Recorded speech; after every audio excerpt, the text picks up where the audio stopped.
നിങ്ങളുടെ ഓരോ യാത്രകളിലും ഒപ്പം ചേർന്നുകൊണ്ട് യാത്രാ ഇടവേളകളെ വിസ്മയകരമാക്കാൻ പാലക്കാട് തൃശൂർ ജില്ലാ അതിർത്തിയായ തിരുവില്ലാമലയിലെ ഏറ്റവും വലിയ അതിഥി മന്ദിരമായ ആനമല ഹോം സ്റ്റേസ് പ്രൗഢഗംഭീരമായ പൈതൃക തനിമയുമായാണ് അതിഥികളെ വരവേൽക്കാനായി ഒരുങ്ങിയിരിക്കുന്നത്. ലീഗിനും കോൺഗ്രസിനുമുള്ളിൽ ഉണ്ടായിരുന്ന അസ്വാരസ്യങ്ങൾ പരിഹരിച്ചതായി STU ജില്ലാ general secretary PP Muhammad Khasim. ലീഗിനും കോൺഗ്രസിനുമുള്ളിൽ ഉണ്ടായിരുന്ന അസ്വാരസ്യങ്ങൾ പരിഹരിച്ചതായി STU ജില്ലാ general secretary PP Muhammad Khasim. തെരഞ്ഞെടുപ്പ് നയിക്കുന്നത് ഇരുകൂട്ടരും ഒന്നിച്ചാണെന്നും അദ്ദേഹം വ്യക്തമാക്കി. മുസ്ലിം ലീഗിനകത്ത് കോൺഗ്രസുമായി തെരഞ്ഞെടുപ്പ് രംഗത്ത് ഒരഭിപ്രായ വ്യത്യാസമില്ല. തെരഞ്ഞെടുപ്പിനകത്തുനിന്ന് എക്സ്ട്രീം എടുത്തു പറഞ്ഞു. അപ്പൊ അതിന്റെ ഉള്ളിൽ ഒരു രാഷ്ട്രീയപരമായിട്ടൊരു അകൽച്ചയുണ്ട് എന്നുള്ളത് വേണ്ടേ? അത് വസ്തുതാപരമാണെന്നുള്ളതല്ലേ അതിന്റെ അർത്ഥം?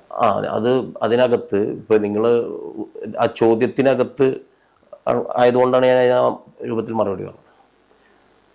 ഇവിടെ നേരത്തെ ഒറ്റപ്പാലം നഗരസഭൻ്റെ അകത്ത് ചെറിയ സൗന്ദര്യപ്പിണക്കങ്ങൾ ഉണ്ടായിരുന്നു. ആ സൗന്ദര്യപ്പിണക്കങ്ങളൊക്കെ ഞങ്ങൾ തന്നെ ഇരുന്ന് പരസ്പര തെറ്റിദ്ധാരണകൾ മാറ്റി ഇന്ന് നല്ല രൂപത്തിൽ അതിനെ നഗരസഭൻ്റെ അകത്ത് കൗൺസിൽ ഹാളിൽ പോലും നിങ്ങൾക്ക് നിരന്തരം വീക്ഷിക്കാവുന്നതാണ്. ഒറ്റക്കെട്ടായിട്ട് തന്നെയാണ് മുന്നോട്ട് പോകുന്നത്. ഒറ്റപ്പാലത്തെ കഴിഞ്ഞ വർഷം നയിച്ച MLAക്ക് മണ്ഡലത്തിന് വേണ്ടി ഒരു സംഭാവനയും നൽകാൻ കഴിഞ്ഞിട്ടില്ല എന്നും അദ്ദേഹം വ്യക്തമാക്കി. ചൂണ്ടിക്കാണിച്ചിട്ടാണ് ഇന്നും ഒറ്റപ്പാലത്തുകാർക്ക് മുന്നിൽ ഈ ഒരു ഇളക്കം കാണിക്കുന്നത്. ഉണ്ണിയേട്ടൻ്റെ കാലഘട്ടത്തിലുള്ള പദ്ധതികൾ പൂർത്തീകരിക്കുന്ന പ്രവർത്തനം പോലും കിഴക്കേ പാലത്തിൻ്റെ നടന്നിട്ടില്ല. നിലവിലുള്ള MLAക്ക് ഒറ്റപ്പാലത്തിന് ഒരു സംഭാവനയും ചെയ്യാൻ കഴിഞ്ഞിട്ടില്ല എന്ന് മാത്രമല്ല, അദ്ദേഹത്തിന് ഒരു ഒറ്റപ്പാലത്തിന്റെ വികസനങ്ങളെല്ലാം നടന്നത് UDF സർക്കാർ ഭരിക്കുന്ന കാലത്തായിരുന്നു എന്നും PP മുഹമ്മദ് ഖാസിം പറഞ്ഞു.